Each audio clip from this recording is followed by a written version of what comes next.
하나님의 말씀은 누가복음 17장 11절에서 19절입니다. 함께 찾으셔서 교독하겠습니다. 하나님의 말씀을 경외하는 마음으로 또 일어나서 교독하겠습니다. 제가 먼저 누가복음 17장 11절 말씀 읽겠습니다. 예수께서 예루살렘으로 가실 때에 사마리아와 갈릴리 사이로 지나가시다가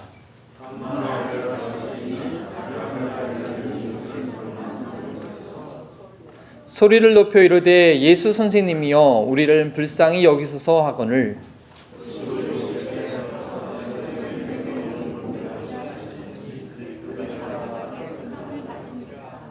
그 중에 한 사람이 자기가 낳은 것을 보고 큰 소리로 하나님께 영광을 돌리며 돌아와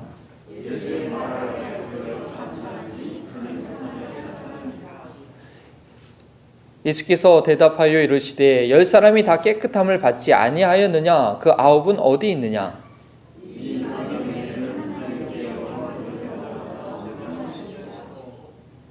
그에게 이르시되 일어나 가라 내 믿음이 너를 구원하였느니라 하시더라. 아멘. 이는 살아계신 하나님의 말씀입니다.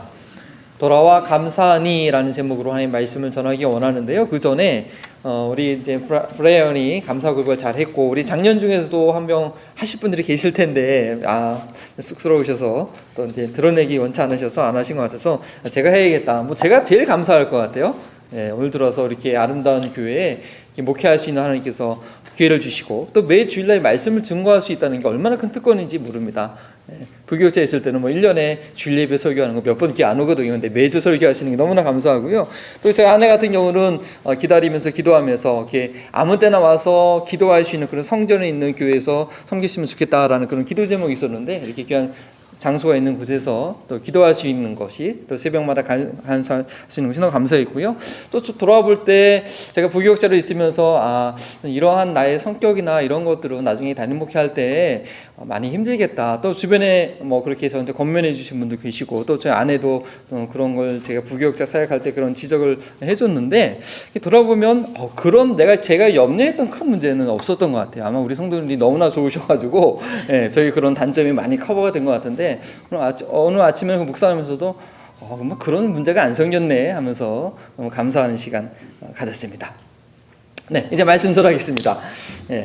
돌아와 감사하니, 뭔가 이렇게 좀 아쉽다고 느껴질 때 우리가 2% 모자르다는 그런 표현을 합니다. 대체로 괜찮은 것 같은데 이게 뭔가 끝마무리가 잘 안 된 그런 아쉬운 것이 있을 때 그렇게 얘기를 하죠. 근데요, 이게 유튜브 영상 보면 재밌는 영상이 있는데, 이 스포츠 경기 중에요, 끝마무리를 제대로 못해가지고 끝까지 지켜보지 않아서 망신당하는 경우가 있습니다. 제가 영상 한 3가지 준비했는데 한번 보시겠습니다.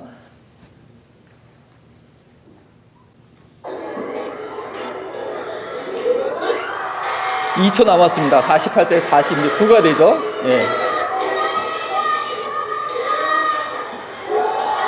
와, 이긴 거예요. 근데 마지막에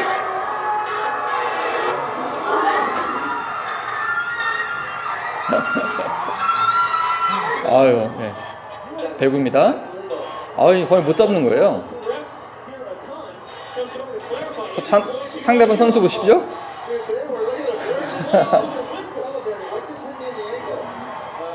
Racer not only was embarrassed that he celebrated too early, but he also got injured in front of thousands of people. You are an Iron Man. Joe Sheepard. You're an Iron Man, Joe. Douglas Scott. 저런 경우가 있었습니다. 때로는요, 그 마지막에 마무리를 어떻게 할지 몰라서 결국에는 그 부족한 것이 뭔지 몰라서 마무리 제대로 못하는 경우도 있습니다. 그런데 오늘 말씀은요, 정말 간구하고 순종하여서 응답받은 이후에 마무리를 참 잘한 그런 이야기가 있습니다. 그래서 오늘 말씀을 통해서 감사가 우리 삶 가운데, 우리 믿음 가운데 어떤 의미를 주는 것인지, 또 우리가 이 땡스기빙 주간을 어떻게 지내야 될지 적용할 수 있는 귀한 은혜가 있기를 원합니다. 먼저 본문 말씀은 좀 상황을 설명드리겠습니다. 11절에 예수님께서 예루살렘에 이르기 위하여 사마리아와 갈릴리 지역으로 가시더니라는 그런 시간적 또 공간적 배경이 있습니다. 지도를 한번 보여주시면요. 지도를 보시면 아시겠지만 한 번 더 클릭해 주시면 저 위에 먼저 갈릴리가 있고 밑에 사마리아가 있고 위에 한 번 더 클릭해 주시면 갈릴리가 있기 때문에 원래 지형대로 말하면 예수님께서 저 예루살렘으로 올라가실 때에 갈릴리와 사마리아를 지나서 가셔야 된다. 그 사이를 지나가시는 게 맞는데 좀 거꾸로 표현되어 있죠. 하지만 나름대로 이 누가복음을 기록한 누가가 의도가 있습니다. 왜냐하면 오늘 본문에 읽어서 아시겠지만 하나님께 예수님께 감사하고 돌아온 사람이 이 사마리아 사람이었거든요. 그래서 그것을 강조하기 위해서 때로는 어쩌면 또 누가복음은 예루살렘을 중심으로 기록되어 있는데 예루살렘으로 볼 때는 저 사마리아가 더 가깝기 때문에 그렇게 기록되어 수도 있습니다. 누가복음은요 이 복음서 기록할 때 예루살렘을 중심으로 예수님께서 예루살렘으로 가신다라는 그 표현을 5번에 걸쳐서 기록되어 있습니다. 그래서 예수님께서 예루살렘으로 가시고자 할 때라는 그 표현이 나온 이후에 이 누가복음의 전체 주제가 설명되다든지 아니면 좀 더 구체적으로 그것이 이루어지는 그런 사건의 전환이나 중요한 교훈들이 나타나는 것을 볼 수가 있죠. 그래서 오늘 본문 말씀에 예수께서 예루살렘으로 가시고자 할 때라고 이 삽입된 것은 이 사건이 얼마나 중요한 것인지라는 것을 또 한번 알려주는 그런 중요점이 됩니다. 그래서 제가 다시 한번 이 지명을 따라서 설명해 드리면 예수님께서 예루살렘으로 본인의 사역을 더 구체적으로 진행하시기 위해서 예루살렘으로 올라가시고자 갈릴리와 사마리아 동편 마을로 가시나고자 하실 때 쉬고자 한 마을로 들어가게 됩니다. 그때 누가 나타나지요? 문둥병 걸린 10명의 한 무리가 예수님께 간구하고 소리질러서 주님의 도움을 구하는 그 내용이 나옵니다.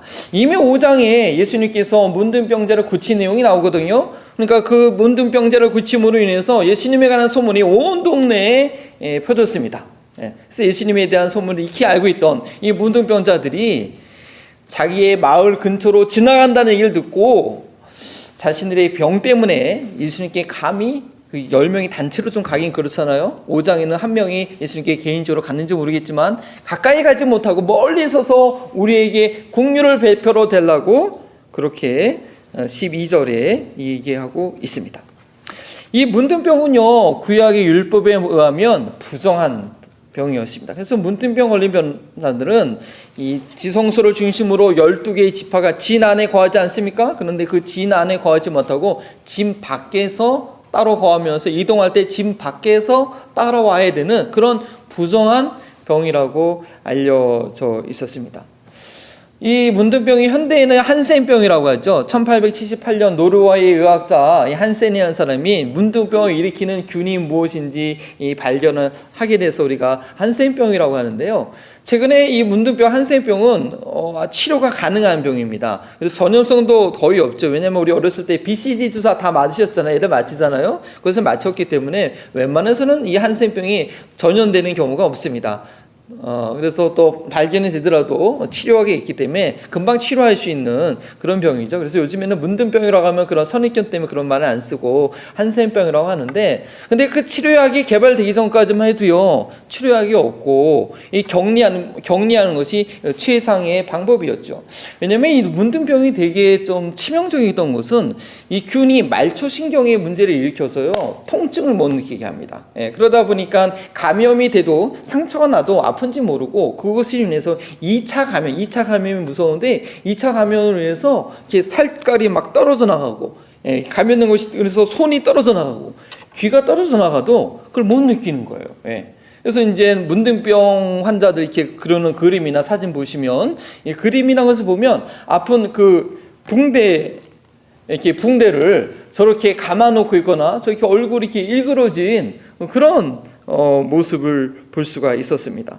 너무나 끔찍하고 어려운 일이었죠. 우리 치료약이 없으니까 이 문둥병 걸린 사람들은요, 그냥 소망 없이 격리된 곳에서 자기 몸이 이그러진 것을 볼 수밖에 없는 그런 상황이었다는 것이죠. 이러한 문둥병자들이요, 예수님이 지나가신다는 그런 말을 들었을 때 야, 이제 소망을 가진 거예요. 예, 이미 어떤 문둥병자를 고쳤다는 그 소식을 들었잖아요.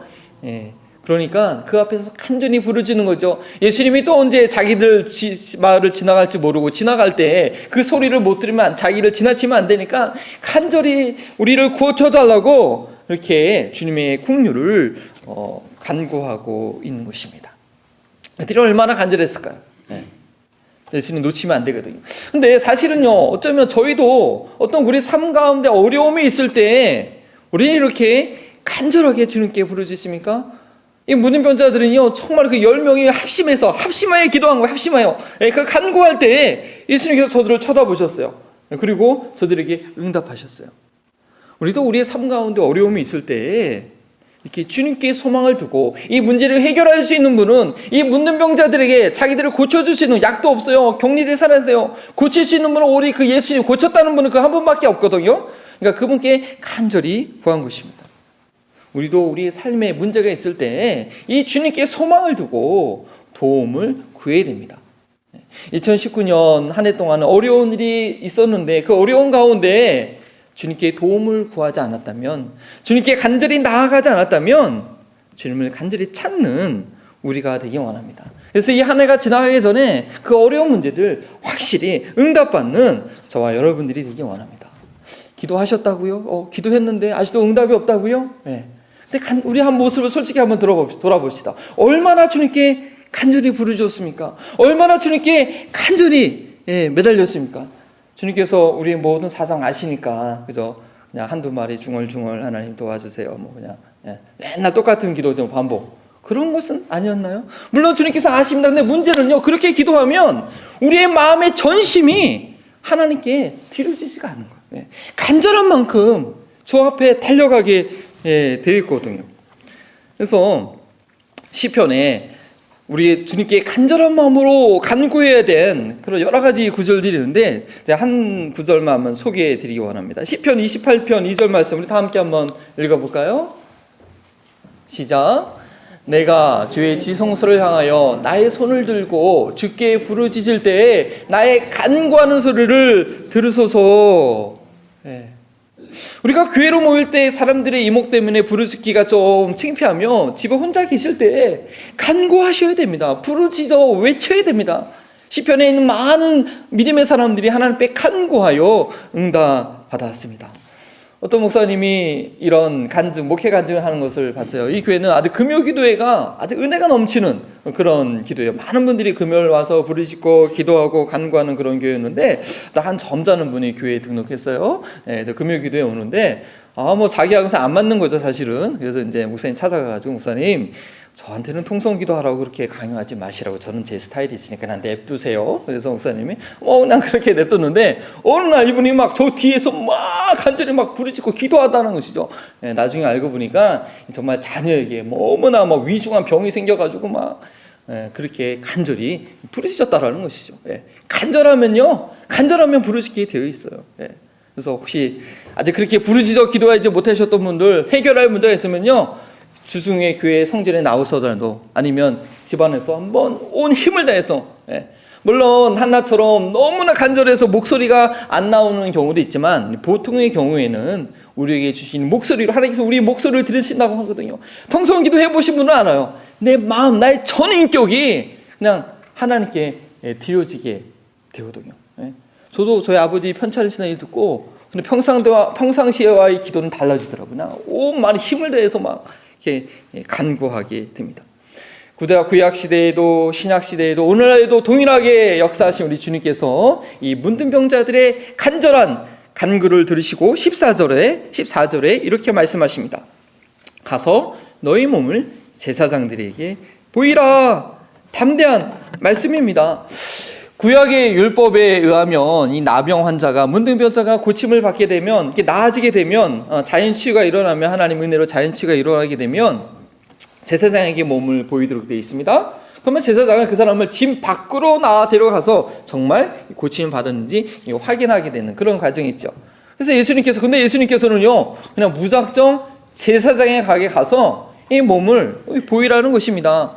문둥병자들을 위해서 기도해 주시지도 않았어요. 저들의 몸에 손을 얹고 기도하시지 않았어요. 그냥 무조건 제사장에게 내 몸을 보이라는 것이죠. 이것은 마치 가나안 혼인 잔치 때에 포도주가 다 떨어지니까 하인들에게 이 항아리에 물을 담아서 이 잔치상에 갖다 주라는 그런 명령과 같은 그런 상황입니다.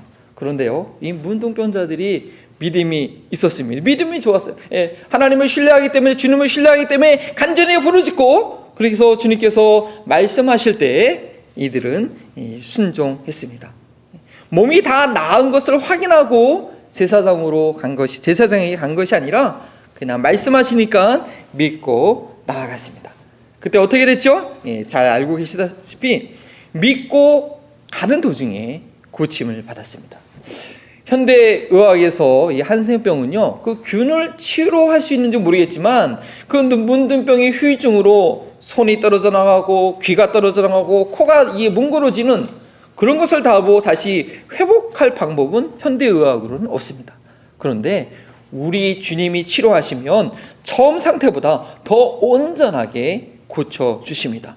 나아만 장군이 문둥병으로 인해서 엘리사 선지자에게 나아갔을 때 그 말씀에 순종하여 요단강에 7번에 갔다 몸을 담그니까 어떻게 됐습니까? 그 살이 어린아이의 살처럼 아주 새하얘졌다, 온전해졌다고 그렇게 기록되어 있지 않습니까? 여러분이 갖고 있는 어려움들, 여러분이 갖고 있는 그 문제점들, 어쩌면 그것은 우리 삶 가운데 떨어져 나아가야 될 그런 부분이었는지 모르겠습니다. 근데 그 떨어져 나은 상태로 있으면 안 됩니다. 주님께 간구하여 부르실 때 우리 주님께서는 그 전보다도 더 좋은 상태로, 더 온전한 상태로 회복시켜 주실 것입니다. 그래서 이 문둥병자들은요, 주님께 부르짖어 간구하였고 순종하여서 응답을 받았습니다. 근데 그것으로 끝일까요? 오늘 본문 말씀의 본론을 말씀드리기 원합니다. 이들이 간구하고 순종하여서 응답받은 것이 바로 이들의 끝입니까? 아니죠. 우리가 처음에 영상 봤던 것처럼 그저 거의 끝날 시간에 자유투 성공한 것으로 경기에 이긴 것으로 알고 기뻐만 하고 있으면 될까요? 그 배구장 코트에서 상대방으로 넘어간 공이 거의 받지 못한 곳에 떨어지니까 우리가 이겼다 하고 자축하고 모여서 그렇게 기뻐만 하고 있으면 될까요? 결승선에 나 혼자 내 앞에 아무도 없구나, 내가 다 왔구나, 너무 기뻐하면은 넘어지고 마는 것입니다. 우리는 마지막까지, 끝까지 가야 합니다. 그 마지막이 무엇입니까? 15절에 고침받은 10명 중에 하나가 자신이 나은 것을 보고요, 큰 소리로 하나님께 영광을 돌립니다. 와우! 내 몸은 깨끗해졌다. 내 손이 다시 생겨났다. 내 귀가 하나 여있네. 내 이그러던 코가 어떻게 해졌다고. 옛날처럼 코가 어떻게 해졌어. 하나님 감사합니다. 예수님 감사합니다. 큰 소리로 하나님께 영광을 돌렸다라고 되어 있습니다. 예. 거기 성경에 보니까 정확하게 큰 소리로 환호성을 질렀다고 기록되어 있는 것입니다. 제사장으로 가던 다른 문둥병자들이 자기가 응답받은 것 미처 깨닫지 못했을 줄 알고요, 이렇게 이 사마리아 사람의 부르짖는 환호성으로 인해서 아마 자기 몸을 다시 확인했을 것입니다. 그래서 우리가 앞에 나와서 감사하는 게 중요합니다. 저분이 이렇게 어려운 가운데도 저거를 감사할 때 그렇구나, 하나님께서 나도 이거 응답해 주실 수 있었지, 그리고 우리 또 같이 감사할 수 있는 것이죠. 10명이 다 고침받았습니다. 17절에 예수님께서 10명이 다 깨끗함을 받았지 아니하느냐라고 봤을 때 이 모든 10명이 고침받았고 이 사마리아 사람의 환호성을 통해서 나머지 사람들도 확인할 수 있었을 것입니다. 그런데요, 이 사마리아 사람에 있어서 가장 중요한 행동은 무엇이냐? 돌아와입니다. 이 헬라어 원문을 봐도요, 이 문장에서 가장 중요한 메인 버브, 주동사는 뭐냐? 돌아와입니다. 자신이 고침받고 환호한 것으로 끝난 게 아니라는 거죠. 돌아섭니다. 가던 길을 멈추고 돌이킵니다. 왜 돌이켰죠? 왜 멈춰섰죠? 뭐 하기 위해서? 감사하기. 감사하기 위해서 멈춰서고 돌이킨 것입니다. 우리가 감사하기 위해서요, 때로는 하던 길을 잠시 멈추고 돌아봐야 할 필요가 있습니다. 앞으로 가는 것이 아니라 지나간 시간들, 여지까지 해온 것들을 돌아보면서 감사할 분들에게 감사하고, 무엇보다도 이 모든 것을 허락하신 하나님께 하나님의 은혜를 되새기면서 감사해야 되죠. 무한 경쟁 시대라고 앞으로만 갈 것이 아니라 스탑, 제자리에 서서 하늘을 바라보고 내 또 주변을 바라보는 시간을 가져야 됩니다. 그것이 앞으로 계속 가야 할 길을 안전하게 하고, 때로는 방황하지 않게 하고, 어쩌면 지름길로 갈 수 있는 지혜를 얻을 수 있는 그런 시간이 되는 것입니다. 미국의 공휴일 중에서요, 땡스기빙 기간이 좀 가장 많이 쉬는 것 같아요. 대부분의 직장이나 뭐 비즈니스나 특히 학교 같은 경우는 학기 중에 일주일을 이렇게 쉬게 됩니다. 다른 공휴일들은 뭐 하루 정도 쉬게 되는데, 크리스마스 연휴처럼 오랜 기간 쉬게 되죠. 제가 미국에 처음 이렇게 유학 와서 때의 기억입니다. 8월 1일 날 이 달라스 DFW 공항에 도착해가지고요, 그 뜨거운 날 도착해서 가을 학기를 이제 준비하고 열심히 첫 학기에 막 적응하는 과정이었습니다. 그때 미국에 처음 왔을 때 우리 큰애가 2살 6개월, 또 둘째가 승리가 이제 100일 됐을 때였는데, 근데 학교 공부하는 게 쉽지 않았어요. 뭐 한국에서도 영어로 수업 듣긴 했지만 이 원어민들이 하는 발음 도저히 이해가 안 되더라고요. 매일 또 영어로 페이퍼를 써야 되니까 이 시간 싸움인 거예요. 시간. 더 많은 이 시간을 노력을 해야 되는 거죠. 그러다 보니까 어린애들 돌보는 우리 아내를 뭐 제가 도와줄 시간도 없고, 애들하고 같이 보내는 시간도 이제 뭐 쫄아들 수밖에 없죠. 그러다가 몰랐는데 미국에서는 땡스기빙 한 주간 추수감사절 때 한 주간 쉰다는 거예요. 옳거니 잘 됐다. 이때 밀린 공부를 좀 해야겠다라고 생각하고, 제 아내는 똑같은 놀고, 옳거니 이때는 남편이 좀 자기 좀 도와주겠지라고 이제 기대를 하고 있었을 텐데, 근데 잔인하게도요, 학교 교수님들이 숙제 페이퍼 2데이가 언제인지 아세요? 그 땡스기빙 다음 주간인 거예요. 저희 교회도 교수님도 계신데 좀 그러지 마세요. 공휴일 다음에 그 페이퍼 마지막 날로 하면 공휴일 하나도 못 놉니다. 그래가지고 어쩔 수 없이 그냥 그 땡스기빙 기간 중에도 하루 종일이나 책상에 앉아가지고 숙제를 이제 하고 있었습니다. 그런데 이제 목요일 저녁이죠. 이제 그때 목장 모임, 저희 미션원 같은 모임인데, 이제 목자님이 저희 같이 식사를 하자고 하면서 간단하게 말씀을 이제 전해달라는 거예요. 그래서 어떤 말씀을 준비할까, 전할까 하다가 바로 오늘 본문 말씀을 가지고 말씀을 전했습니다. 그때 제목이 뭔지 아세요? Stop it for Thanksgiving. 감사하기 위해서 잠깐 멈춰 서라는 것이요. Stop it for Thanksgiving. 제가 그래서 그날 저녁에 말씀을 전하고 저한테 적용하기 위해서 그제서야 스탑하고 금요일하고 토요일 날 좀 아내와 아이들과 잠깐 시간을 가졌던 그런 기억이 있습니다. 이 사마리아인이 고침받고 그냥 감격해서 환호성만 지르고 끝난 것이 아닙니다. 이제 내가 더 이상 부정한 사람이 아니라는 것을 증명하기 위해서 빨리 제사장에 가서 나는 깨끗한 사람이야 라고 그렇게 달려갔던 것이 아니라, 달려간 길을 멈춰 서고 돌아서서 자기 몸을 깨끗하게 해주신 그 예수님께 감사한 것입니다. 그 예수님께 엎드려 경배하였습니다. 우리 16절 말씀 다 함께 다시 한번 읽어보겠습니다. 시작. 예수의 발 앞에 사람이라. 아멘. 성경 본문을 잘 찾고 계셔서 감사합니다. 이 사마리아인의 감사에 대해서 예수님의 반응은 무엇이었습니까? 10명이 고침받았지 않았느냐? 이 이방인 사마리아인 외에는 하나님께 영광 돌릴 사람이 없느냐 하고 안타까워 하셨습니다. 이 고침받은 문득병자 가운데요, 전통 유대인이 있었던 것 같습니다. 유대인들은 이 사마리아인들을 이방인 취급해서 서로 상종하지 않았죠. 근데 어차피 뭐 문득병으로 부정해진 몸인지라 어려운 처지에 서로 돕기 위해서 뭐 이방인이나 뭐 사마리아인이나 유대인이나 좀 같이 이렇게 지내고 있었던 것 같아요. 이 사마리아인은요, 이스라엘이라는 같은 뿌리를 두고 있음에도 불구하고, 또 스토리 시간에 기억하시면 이 북이스라엘이 아수르에 망하면서부터 이제 그들과 혼연으로 생긴 사람들이 이 사마리아 사람들이거든요. 그러니까 유대인들은 이방인으로 취급하고, 저들이 드리는 예배는 우상 숭배나 다름없다라고 하면서 저들을 이렇게 멸시하고 있었죠. 그러나 그 10명의 사람들 중에서 예수님이 보실 때 정말로 하나님 앞에 영광 돌린 것은 누구였느냐? 이 사마리아인이었다라는 것입니다. 이 사마리아야말로 하나님께 영광을 돌리고 있다라는 것입니다. 우리 인생의 목적이 무엇입니까? 우리의 모든 삶을 통해서 하나님께 영광을 돌려야 됩니다. 사마리아인이라고 이방인으로서 따돌림 받고, 또 문둥병자라고 사람들에게 격리되고 있던 사람, 이 문둥병자 사마리아인은요, 그가 감사를 잘함으로 인해서 하나님께 영광 돌리는 그런 자녀라는 것이 드러났습니다. 무엇이 존귀한 삶입니까? 무엇이 하나님께 인정받는 삶이겠습니까? 무엇이 하나님께 영광 돌리는 삶이겠습니까? 놀라운 일을 행하고 업적을 남기고 많은 사람들에게 영향력을 끼치는 그런 삶이요, 물론 그럴 수 있지만 하나님 입장에서 볼 때는 하나님께 감사하지 않으면 그것은 자기의 영광이지 아무것도 아닌 것입니다. 이 치료 방법이 없던 그 당시에 문둥병이 고침받은 건 정말로 놀라운 일이었습니다. 사람들이 놀랄 만한 일이었습니다. 그러나 이 사마리아인 외에는 이 9명이 하나님 앞에 감사하지 않았을 때 그것은 아무것도 아니었다라는 것입니다. 저희 삶은 어떤가요? 정말 간절하게, 정말 어려운 일이 있을 때, 정말 간절한 기도 제목이 있을 때 주님께 간절히 부르짖어 기도합니다.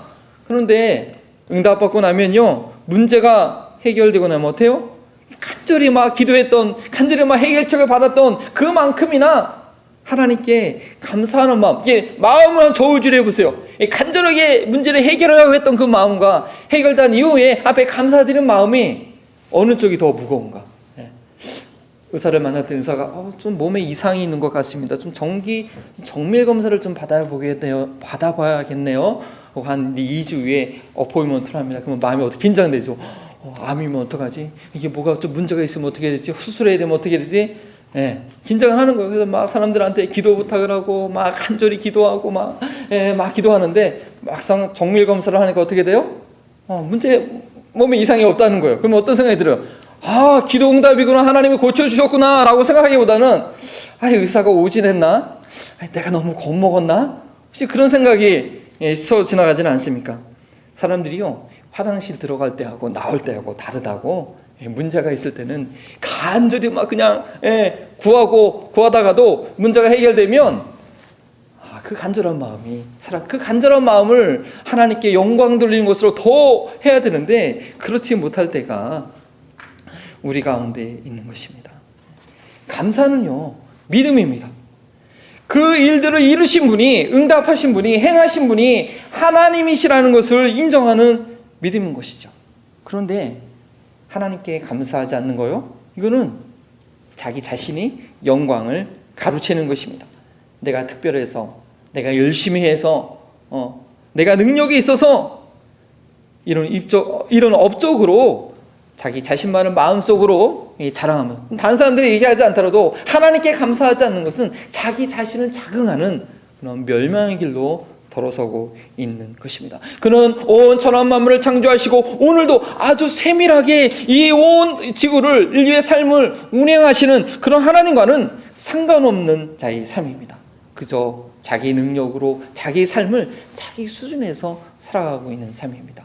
하나님께서 창조하신 하늘 아래에 살고 있음에도 불구하고, 하나님께서 만드신 그 땅 위에서 두 발을 딛고 살아가고 있음에도 불구하고 내가 행하는 모든 것들이 내 능력으로 내가 할 수 있다라고 착각하면서 살아가고 있는 삶입니다.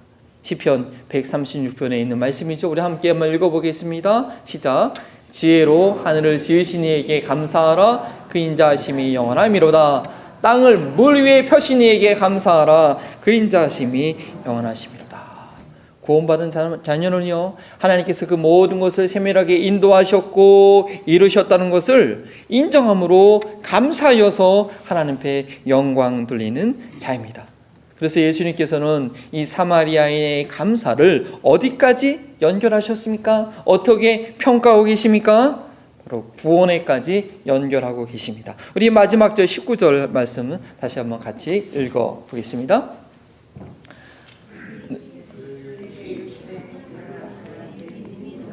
구원하였느니라. 아멘. 내 믿음이 너를 구원하였느니라. 오늘 말씀의 결론, 포인트는 바로 여기 있습니다. 감사하는 믿음이 구원받은 자의 믿음이라는 것입니다.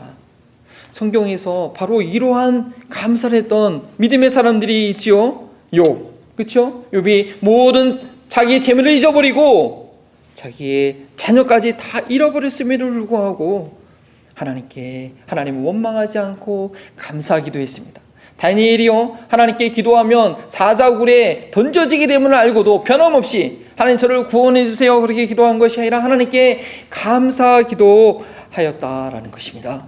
이러한 기도는요, 하나님을 아버지로 모신 자만이, 하나님을 아버지로 믿는 자만이 할 수 있는 것입니다. 구원받은 사람과 구원받지 못한 사람의 가장 두드러지는 특징이 무엇일까요? 창조주 하나님을 아버지로 알고 그 아버지와 자녀가의 관계 가운데 있는 사람들은요, 어떠한 끔찍한 일을 만난다 할지라도, 어떠한 내가 예상치 못한 일을 만난다 할지라도 두려워하거나 당황하지 않고요, 담대할 수 있는 것입니다.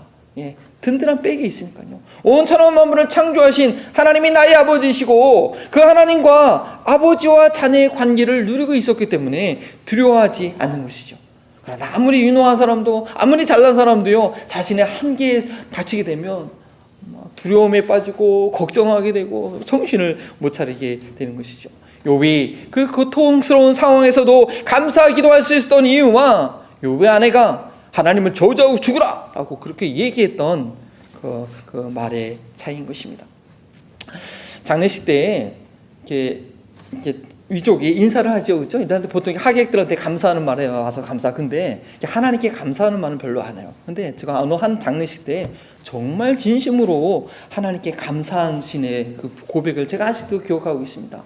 자기 아내를 먼저 하나님께 일찍 보내는 그 상황 가운데서 하나님께 감사 고백을 하는데 정말 이것이 살아있는 감사라구나라는 생각이 되었습니다. 제가 달라스에 있을 때 함께 사역하던, 훈련부에서 사역하던 지사님인데요, 이분이 50대 초반에 그 아내가 아직은 중년의 중후한 그 나이에 뇌괴력이라는 병에 걸렸습니다. 뇌괴력 아시죠? 점점 근육이 굳어서 죽는 방이에요. 너무나 고통스러워요. 오래 살아야 5년이에요.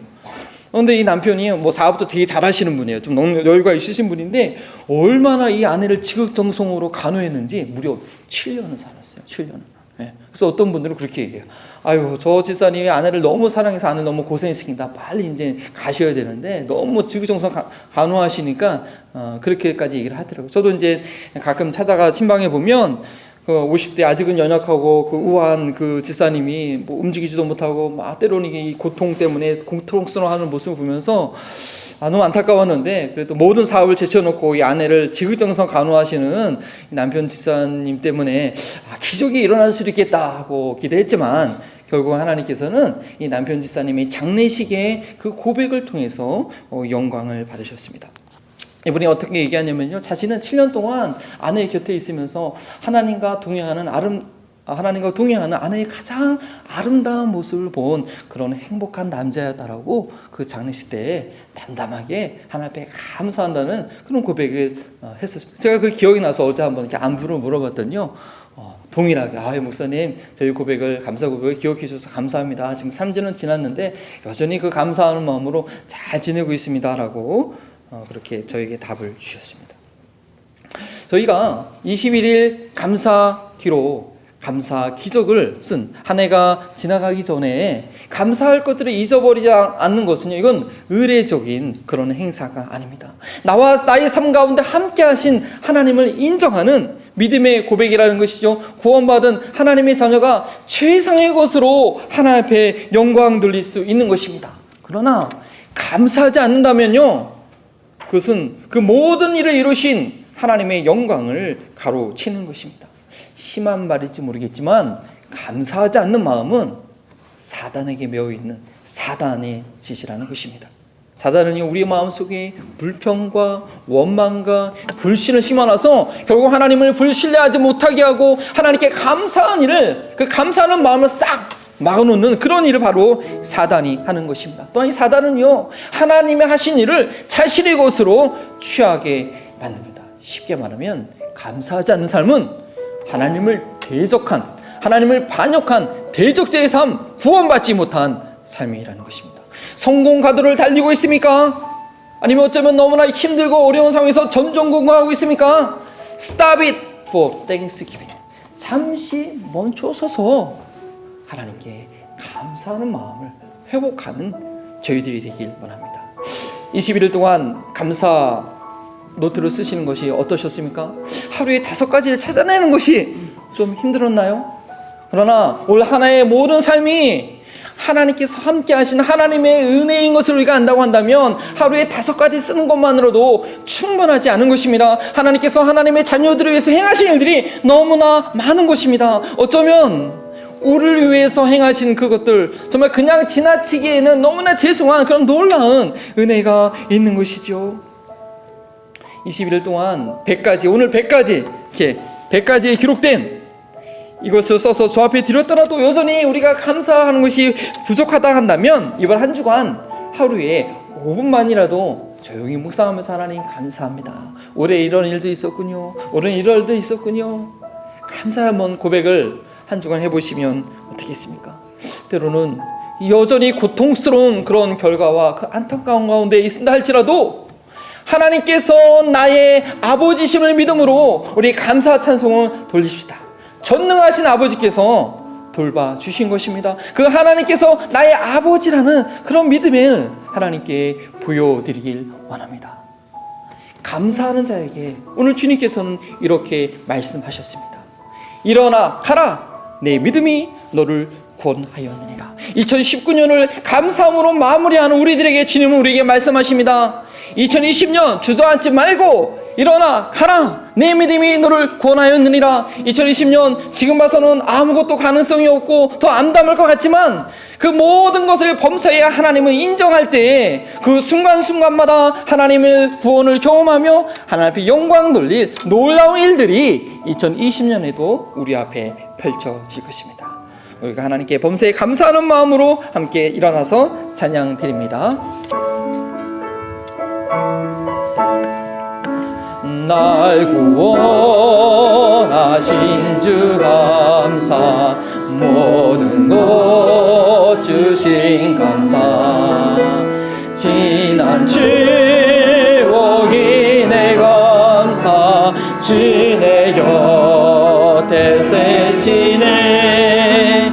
양기로운 봄철의 감사, 외로운 가을날 감사, 사라진 눈물도 감사, 나의 영혼 편안해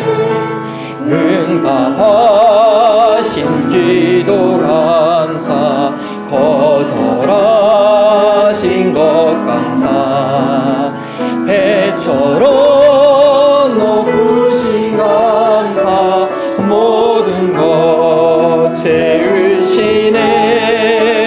아픔과 기쁨도 감사, 절반쯤 위로 감사, 증나 못할 은혜 감사, 크신 사랑 감사해. 길가에 장미꽃 감사, 장미꽃까지 감사, 따스한 가정 희망 주신 것 감사, 기쁨과 슬픔도 감사, 하늘 평안이 감사, 내일의 희망을 감사, 영원토록 감사해. 예수가 우리 하나님께 정말로 주님께로 돌아와서 감사 고백했던 그런 사마리아 문둥병처럼 하나님, 나의 삶을 치유하시고 고쳐주셨던 하나님, 내가 미처 깨닫지 그 모든 것 가운데 하나님께서 나를 친히 업고 올 한 해도 걸으셨던 하나님, 그 그 주님께 감사하며 우리 감사의 고백을 또박또박한 목소리로 하나님 감사합니다, 하나님 감사합니다 함께 기도하시도록 하겠습니다.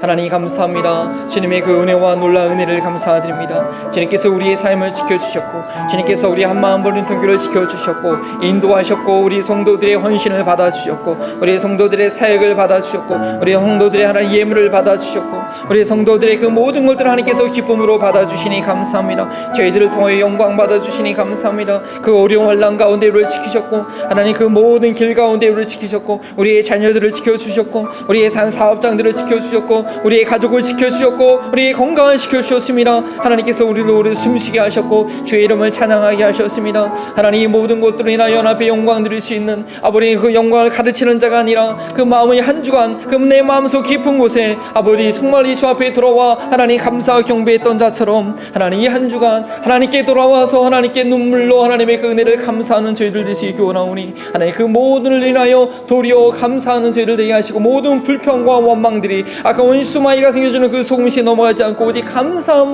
감사함으로 우리의 구할 것을 앞에 감사함으로 아뢰는 저희를 되게 하여 주시옵소서. 하나님 이 시간 우리의 마음이 돌아와서 우리 위해서 행하신 하나님이 기억하며 감사하게 하시니 감사합니다.